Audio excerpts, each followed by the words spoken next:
Welcome to the Michigan Man Podcast on Wolverine Sports Radio, a member of the V Sporto Network, and in partnership with SB Nation's Maize and Brew, for Wolverine fans from coast to coast.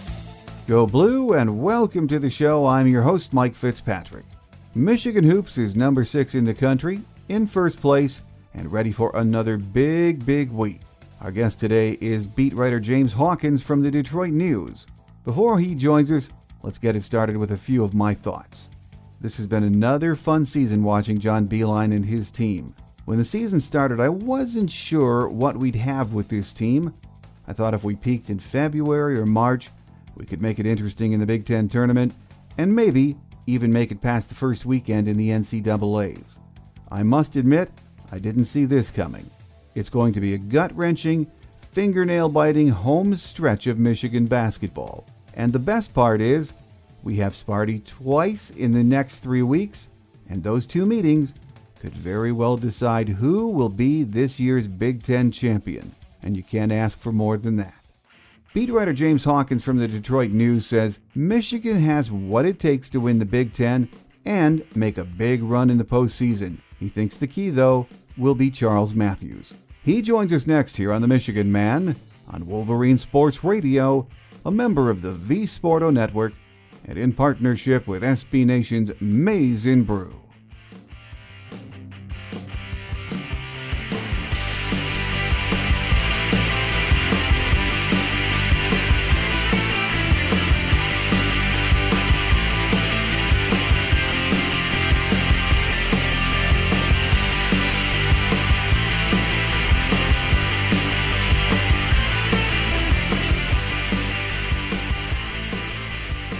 Back with us on our Game Day segment this week to talk Michigan hoops is James Hawkins from the Detroit News. Great to have you with us again, James. Good to be back. Well, looking back at this past weekend, there was a lot to like about that win on Saturday against Wisconsin.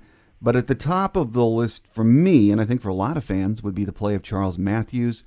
In one of your pieces over the weekend, James, you mentioned it was the resurrection of Charles Matthews. And, whatever it was, it really does have to continue, doesn't it? Yeah, I think when you look at Charles Matthews, I feel like when he's playing at that level he played at in that second half, I feel like when he's hitting those turnaround jumpers and exploding to the rim like he was, I feel like that's when he's at his best, and I feel like that's also when Michigan is at its best. I think he raises Michigan's ceiling. When he was going through those stretches where he was kind of that mid-range jumper, like wasn't falling for him for that one stretch earlier this Big Ten season, I feel like that kind of lowered Michigan's ceiling as a team and as an offense.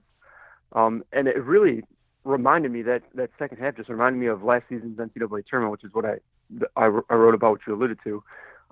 Just how well he was playing and how he really kind of carried Michigan throughout that postseason stretch where he was, Michigan's top player. And that's what he looked like in that game against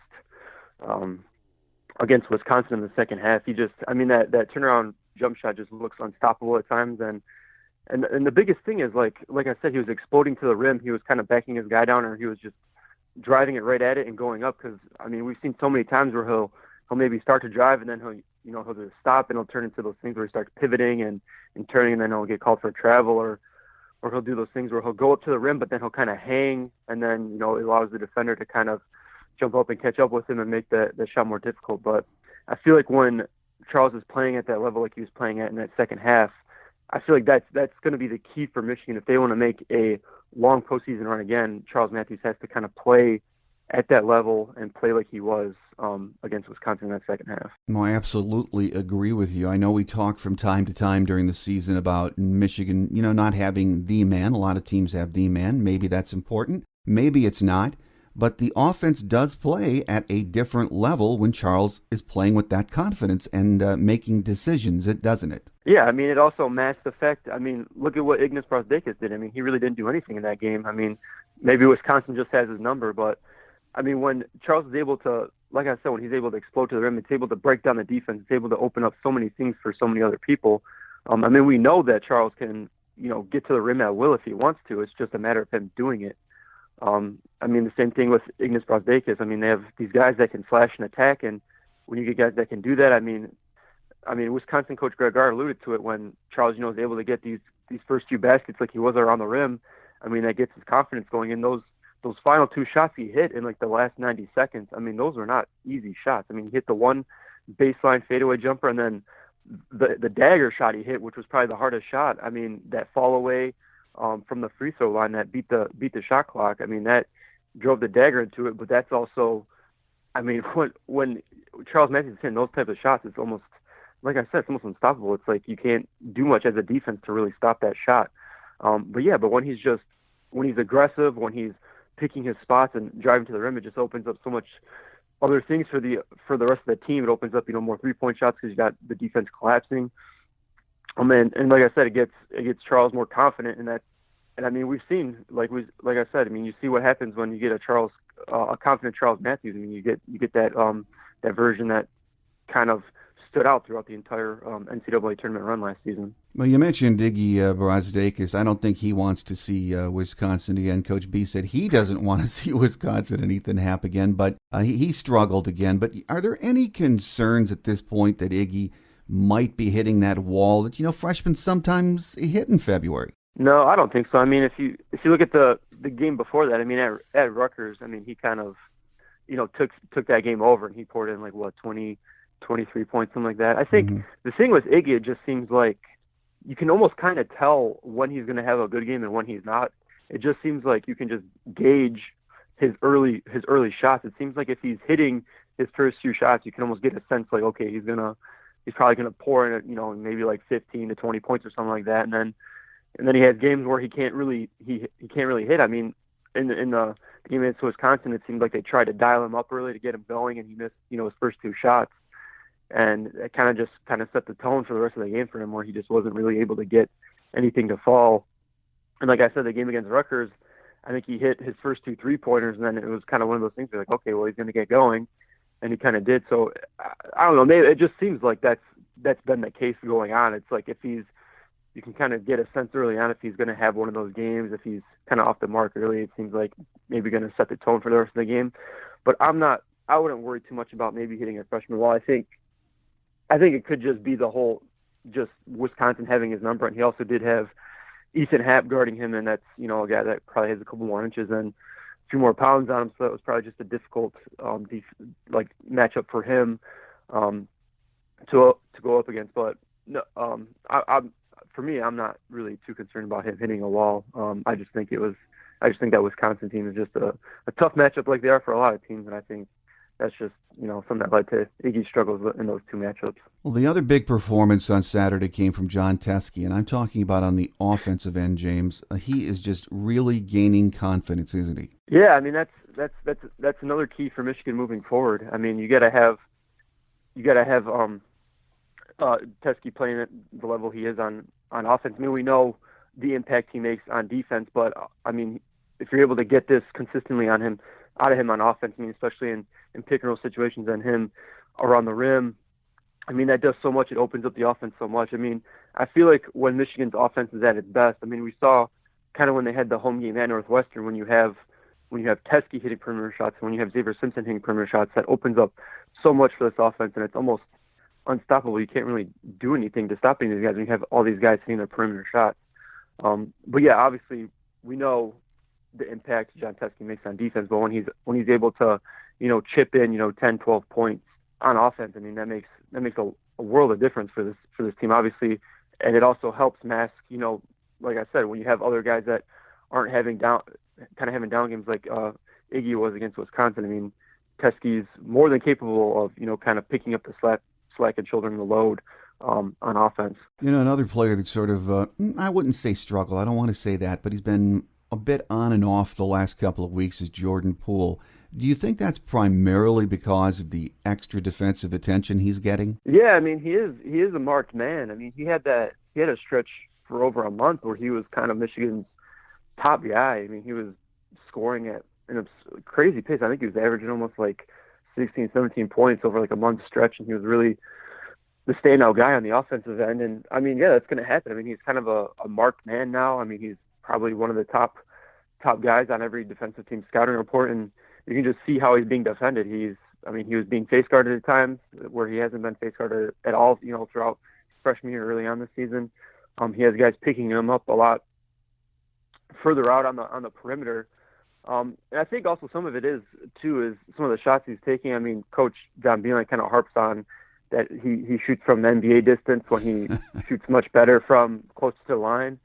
And I think you could look at, there was multiple times in the game against Wisconsin where he was open and he could have, taken a dribble and stepped into it and gotten close to the line. Instead, he shot from a few feet behind the line. And granted, I think he made one of those, but I think a couple other ones he took from well beyond the line, he missed. So I think that is part of it. I think, maybe he's just making things harder on himself by shooting from further away. But I mean, we all know he can hit that shot. But I think that's just the biggest thing for him is, I mean, we know he's Michigan's top 3-point threat, to just get closer to the line, because John Beeline talked about his numbers. They're much better. I think he said he's almost shooting like 45% from the college line, and I think it's like 33% from the NBA line. Yeah. So I feel like if he's just able to make that slight adjustment, I mean, I think that'll make a world of difference. But I think it is him just kind of adjusting and adapting to this increased defensive attention that he has been receiving. And I mean, it's just going to kind of go just kind of how the matchup is in a game, and just how they're able to adjust in a game to kind of get him open and get him going on the offensive end. James, every week I like Xavier Simpson and what he gives this team more and more. And I know the fans debate, and we all talk about who the man is on this team. It's great that Charles Matthews hopefully is going to get into sync now. But for my money, game to game, Xavier is the straw that stirs the drink. Or is that just giving him too much credit? No, I mean, he is. I mean, that's the funny thing about this team. I mean, I think we might talk about this earlier, but if you can, I mean, you can make a case, honestly, for anybody, like anybody on the starting five to be this team's MVP so far this season. But yeah, I mean, definitely Xavier. I mean, the thing is, like, it's kind of like teams know the scouting report on him too. I mean, teams will dare him to shoot from the perimeter and all this stuff, but he still is able to get to the rim at will. A lot of times he's blow by his defender and get to the rim.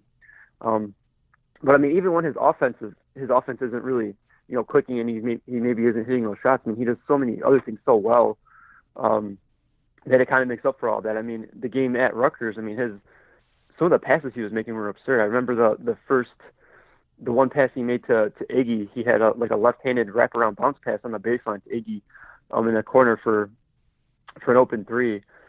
I mean, just the things he's able to do and the way he's able to find teammates. And I mean, his assist to turnover ratio, I think he leads the Big Ten in that category. The way he's able just to kind of see the floor so much better and kind of find teammates, I mean, that makes a huge difference in getting, guys open shots and getting the offense kind of going. I mean, yeah, there are going to be games where he's shown that he can score, in the double digits in games. I mean, he's led the team in scoring a few times so far this season, but I think the thing with him is, like, that's not what, he doesn't have to do. I mean, he can do it, but I mean, when you have the three-headed scoring attack of, Jordan Poole, Charles Matthews, and Iggy Brasbakis, I mean, he really doesn't have to do that. I feel like it's more so just him, running the offense and getting guys open looks and, kind of just lacing his way through the defenses and finding the open guy. I feel like that's what he does best. But like I said earlier, when we were talking about Teske, I mean, when Xavier Simpson is hitting those perimeter shots and knocking down those threes, I mean, I feel like that opens up so much, other looks for the rest of the team, and it just makes this Michigan team that much harder to defend when he kind of has that going for him. Well, this offense just seems to find a way every week. It's someone, jumping up to be the man. It's when someone's off, someone else is on, they pick up the slack. But at this point, do you think the offense can be better with 7 games left, or at this point, is it just what it is? I feel like the offense kind of is what it is, I guess, at this point. I mean, we've seen flashes of what it can be. I mean, like I said, when they had that home game at Northwestern where they had everybody hitting, I mean, they had, Xavier Simpson and John Teske hitting shots from outside, and they kind of opened everything up. I mean, we've seen flashes of how good it can be. I just don't think, I mean, it seems like every game you're going to maybe have two guys in the starting lineup that maybe aren't having great games. And I mean, that's what makes this team so good, though, is that they can have the other guys kind of pick up the slack and they can carry the team. I mean, there have been games where it's been a balanced scoring attack where it seems like they've had, 4, close to 5 guys scoring in double digits. I mean, I feel like that's when Michigan is at its best. But I mean, you're just how hard it is against, other Big Ten teams and the scouting reports that they have. I mean, you're just going to have games where it's just going to be, a couple guys are going to maybe not have good games, but every game for Michigan, I mean, it's almost like you can have two guys that can step up and really shoulder the load and carry this team. That's what makes them so good. But I think the thing for them to avoid is just to have, if you have, three guys having bad games, or they're maybe having games kind of like Iggy had against Wisconsin, where they're having like one for 9 showings and one for 7 showings. I feel like that's when they're more susceptible to kind of dropping a game. I think that's kind of what happened in the game at Iowa. Not many guys really had kind of good games. A few guys kind of struggled, and I mean that's kind of what led to that. I mean also there was foul trouble in that game too. But I feel like as long as they're able to avoid 3 or 4 of the starters kind of having rough games at the same time, I feel like the offense is able to do enough no matter who they're facing, as long as they have 3 guys kind of carrying the load on offense. Well, I think you're right about that, and I think most of us worry about the offense, it seems, every game. But the defense, I don't even know what to say at this point, other than after 24 games, this might be the best defensive team I've seen at Michigan. It is just that good, isn't it, James? Yeah, I mean, this is only my 3rd season covering the teams, but by far this is the best defensive team that Michigan has had in the years I've been covering this team. And I mean, a lot of it is. I mean, you can just point to the middle. I mean, John Teske, I think we all know Mo Wagner. He had an offensive skill set unlike many big men in the nation, but just the difference that John Teske makes at anchoring the defense in the middle of the paint, it makes a world of difference for this team. I mean, obviously they have 2 guys who should be all Big Ten defenders in Charles Matthews and Xavier Simpson. I mean, they can lock down and shut down any guy. And Jordan Poole, he actually plays pretty solid defense. I mean, you wouldn't have maybe expected that given the way he played defense last season. But they really don't have a weak link in their starting 5 when it comes to defense. And Iggy Bradakis, I mean, he'll take on guys much bigger his size. And I mean, he can kind of hold his own too. I mean, he's kind of another physical guy that, doesn't shy away from contact or, kind of taking on guys down in the paint and banging with the bigger bodies. But yeah, their defense is just so connected, so sound. And a lot of it starts with, as we talked about, Xavier Simpson, kind of disrupting defenses and getting out at them at the point of attack. But it's just kind of a mentality that this team all has. I mean, they all take pride in their defense. And I mean, that's kind of contagious when you have all, a mindset like that, and you have guys that kind of look forward to their defensive matchups each and every game. And but I just think the biggest difference, I mean, if you want to look at this team this year from last year, I think the biggest difference just on defense is just the difference and what John Teske can do to alter shots and change shots without even maybe blocking shots is really makes an impact and makes a world of difference for this team. He leads the Big Ten in shot blocks right now, is that right? Yeah, I think he's averaging like 2.2 a game or something like that. But yeah, he is the leading shot blocker in the Big Ten so far. Yep. Well, there are some huge games left on the schedule, but Saturday's win cannot be understated. Beating Wisconsin and the way that Michigan beat them, that was just big time impressive, wasn't it? Yeah, I mean, like I said, I mean, you have your team's leading scorer only scores, what was it, 2 points I think he had. I mean, and you're still able to win by, 9 points. And I mean, it was the funny thing about that game is it was almost like a carbon copy of the game that played out in Madison. It was kind of nip and tuck. No team could really get much separation from one another throughout the game until the final few minutes when, kind of Charles Matthews took over down the stretch and kind of helped put that game away. But I mean, yeah, I mean, Wisconsin they were one of the hottest teams in the Big Ten coming into that. I mean, they had 6 wins. I mean, Coach Don Bjorn said they were playing as well as anybody in the nation. And I mean, Wisconsin's always a tough out. I mean, even if you look at the success they had in Ann Arbor, I think they won like 7 of the last 10 meetings in Ann Arbor. I mean, they're a team that's always been kind of a thorn in Michigan's side. But yeah, I mean, Michigan, I mean, that is a huge win just in terms of just in the Big Ten. When you look at the Big Ten race, I mean, you have to defend home if you want to have a chance to win the regular season title. I mean, Michigan has done a good job of that, and they did the job Saturday, and they were able to. I mean, if they would have dropped that game, that would have just.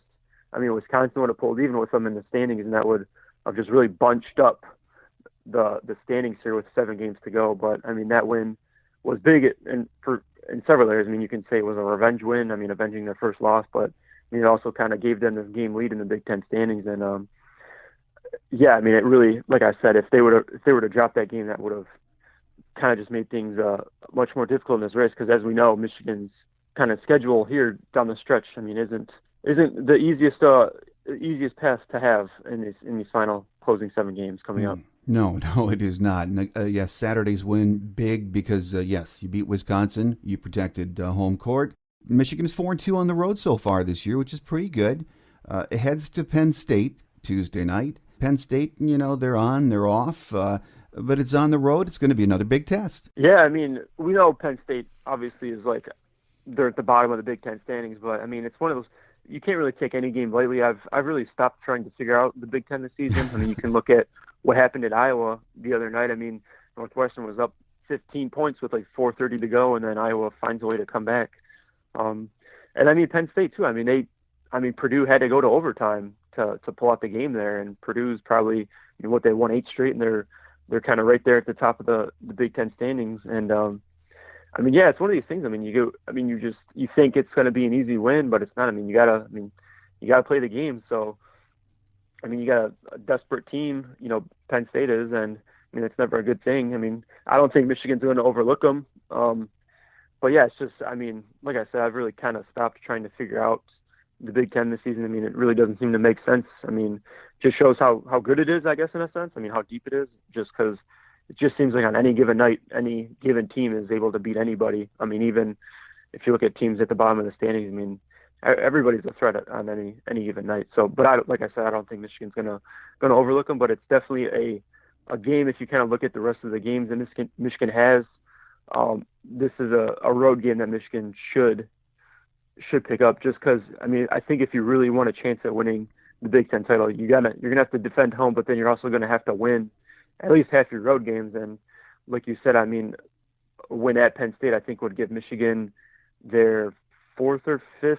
It'd be 5th. Win in the Big Ten on the road. Yeah, 5th win. Yeah, so I mean, I think it's a big game in several areas. So like I said, I don't think it's a game that Michigan isn't gonna overlook, and I think they're gonna really come out ready to pick up that win on Tuesday. Well, getting that road win would be huge, but then Saturday you turn around, Maryland comes calling to Chrysler, and they are a very talented young team playing pretty darn well right now, aren't they, James? Yeah, they were kind of making that push there towards the top of the standings, and they kind of stumbled a little bit, but they still have one of the better, I guess, front court tandems in the league. I mean, they have Bruno Fernando and Jalen Smith, and that's really going to be an interesting test for Michigan when they get there, because I mean, that's one of those games where you feel like if John Teske gets in foul trouble, that could be anything's possible of happening. We've seen what happens with this team when John Teske gets in foul trouble. I mean, they really don't have that backup Big Five spot. Has kind of just been, a glaring weakness, I guess, for this team all season long. It really hasn't solidified still. So I think that looking at that, that's probably going to be the biggest key for Michigan in that game, is keeping Teske out of foul trouble, just like it was the game against Wisconsin. I mean, that was maybe an underrated aspect of the game, is John Teske wasn't in foul trouble, and he was able to stay in the game all game against Ethan Happ. I feel like that's going to be kind of a similar key with the game against Maryland, is keeping John Teske out of foul trouble. Because, I mean, if you have to dive into the bench and try to guard a guy like Bruno Fernando and the talent he has, I mean, that's going to be a tough task for, whether that's Brandon Johns, whether that's Austin Davis, whether that's Isaiah Livers. But yeah, I mean, Maryland's one of these teams that's still in the hunt, kind of this down in this final stretch. And these are games, I think this week in general is just big. I mean, if Michigan's going to want to, if they're going to want to have a chance to really finish the season at the top of the Big Ten standings, I mean, these are 2 games they're definitely going to have to pick up. I mean, it's a winnable road game, and a game at home where you're going to have to defend home court. So I think, this is kind of a really a big week for Michigan. I mean, to kind of, help its case and aid its case, and kind of maintaining its lead atop the Big Ten standings. What is the biggest concern area you see for this team the rest of the way? I think it's still depth. I mean, they really don't have much, reliable depth on the bench. I mean, Isaiah Livers, outside of Isaiah Livers in their top 6, I mean, you really don't know what the rest of the guys are going to give you on any given night. I mean, when's the last time Eli Brooks even scored? I mean, I can't even remember. I feel like we've seen like I said, I mean, at Iowa when they got in foul trouble, I mean, it just the lack of depth that they have at the 5 spot in particular has just kind of been just a troublesome spot for this team. And I mean, at Iowa they got outscored, bench got outscored 21-3, and that was kind of the big difference in the game. But yeah, I just feel like that's the thing. I mean, if they get in foul trouble and if John Teske in particular has to go to the bench, we've seen what can happen. I mean, Iowa went on that 21-2 run to kind of take control of the game when Teske was on the bench, and then I mean, if you can go all the way back to the game at Northwestern when Teske was on the bench in foul trouble, and that was when the Wildcats went on those runs to kind of make that game close and kind of threaten throughout that game. So yeah, I think their lack of depth is kind of their biggest concern. So as long as guys are able to stay out of foul trouble, I feel like, you know, they're able to take care of business. But I mean, the lack of depth, particularly at the 5 spot, has kind of been still the glaring weakness for this team. And I feel like, you know, other Big Ten teams kind of probably realize that, and that's maybe why teams going forward might try to go right at Teske and kind of pick up that first foul to get him on the bench. I mean, that's what Iowa, several of the guys alluded to after that game. They said they know, you know, the difference he makes for the team, and that's why they're going right at him to try to get him out of the game. And I feel like, you know, that's what teams might do moving forward, and I think that's kind of the biggest concern for Michigan is that they don't have this, you know, this reliable depth that can come in outside of the top 6. You know, Eli Brooks does. Coach Bielan will allude to his defensive numbers, and he does do things well on the defensive end. But like I said, I just can't remember the last time he even made a shot on offense and made a difference on offense. But I mean, Michigan's proven all season long they can win with, you know, the 7-man rotation or just, you know, relying on 6 guys to score. So I mean, if it's not broke, you don't got to fix it, I guess. But I feel like it's just kind of been the same weak spot that they've had all season, and I don't really think much is going to change unless, you know, all of a sudden Brandon Johns or someone just kind of breaks out and steps up and kind of just takes control down the stretch. But that could happen. Will it happen? I mean, I really don't think it will. So it's really just more so I think on the, you know, the top 6 guys just kind of staying out of foul trouble is really, I mean, the best case for Michigan here moving forward on the stretch. You know, Isaiah Livers, I thought we'd be getting a little more from him down the stretch. But, you know, when I watch him lately, he missed a dunk, not against Wisconsin, but the other night, last week. He's missed a couple of dunks where he comes down. He looks a little awkward or a little gimpy. Is that ankle injury still lingering? Yeah, I'm not sure. I mean, I remember last season when he suffered the ankle injury at Northwestern and he came back. He missed one game and he came back. He said he really wasn't himself. He didn't really look like himself the rest of that season. So it's kind of hard. We haven't really gotten him, like, in terms of availability post game too much. So we really haven't had a chance to ask. But I mean, I don't know. I mean, it could be lingering. I mean, I don't really think it is. I think the biggest thing with him is just the one thing he talked about is like he was going to be more aggressive heading into the season on offense. He was going to be, you know, taking it to the rim and driving more. And he said, I mean, he's had flashes of that, but he really still hasn't been, you know, this aggressive player that's really, you know, just driving to the rim and taking it to the rim. I think he had one take against Wisconsin, I think he did, where he drove to the rim. But more so, it still feels like with him, a lot of his shots are just still coming from out on the perimeter, just kind of standing out there and just putting up threes. And I mean, he still is a good 3-point shooter. I mean, you still want him taking those open looks, but I just don't think he's been that aggressive player that he wanted to be and he said he was going to be. Really don't think that's really come to fruition this season. Maybe that is the ankle. I don't know. I feel like I don't really think that's been hampering this season because, I mean, like you mentioned these dunks. I mean, yeah, I mean, that was kind of an explosive move to the rim, and the Thunder's dunk he missed. I mean, that was the second big dunk I think he's tried to throw down over a guy and he's missed. It could be lingering. I mean, it just seems like he's always kind of been dinged up a little bit both his seasons. But I just think with him, it's just, I don't know, my biggest concern with him, like I said, is just I don't think he's being as aggressive on offense as he can be this season. Well, final question for you, James. Of course, we have the 7 games left as of this week. 2 of those are against the Spartans. And yes, they are reeling right now, they being the Spartans. But they will be a little bit more than motivated for those 2 games with Michigan. We know that. Do you think the Big Ten championship will still be decided by the outcome of those 2 games? I think it'll certainly go a long way because, I mean, like I said, Michigan has a 1-game lead on Purdue right here, but they also have played one more game than Purdue. And I mean, several people have talked about, Purdue having probably the easiest schedule the rest of the way. I mean, those are definitely going to go a long way. I'm kind of back and forth. I still think the Big Ten title will be decided before that last game in East Lansing. But yeah, I think I honestly think they're going to end up splitting these games. So I think they'll give each team a loss moving forward. But I mean, I don't think Purdue's going to run the table going forward. I don't know. I feel like if Michigan can get to 15-5 by the end of the season in kind of the Big Ten play, I think that they'll give them a really good shot at winning the Big Ten title. Because, like I said, I think Purdue has the easiest road, but I mean, like I said, they almost lost at Penn State on the road, and I mean, Penn State is by record they're the worst team in the Big Ten. So I mean, they're any team is capable of dropping a game against any team in any given night in this league, but those are definitely going to be two key games. But I think the first meeting with the game in Ann Arbor against Michigan State, I feel like that's a game Michigan has to win, and I think they probably will win. I think each team's going to win in their arenas this season.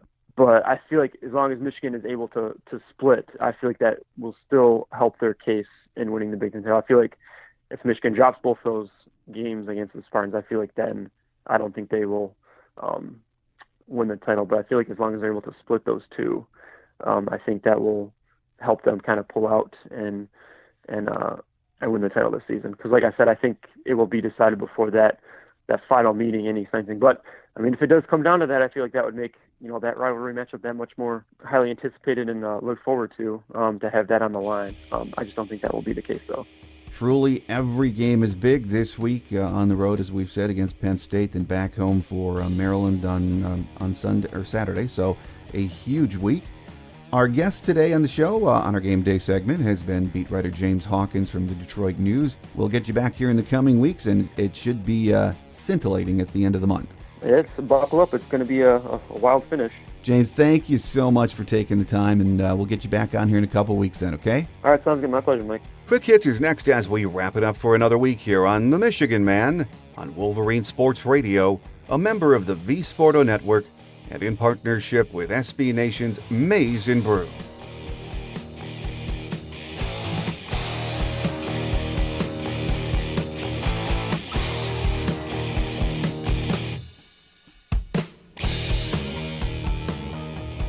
On Quick Hits today, Coach Barnes-Arico and her team are red hot and riding a 4-game winning streak.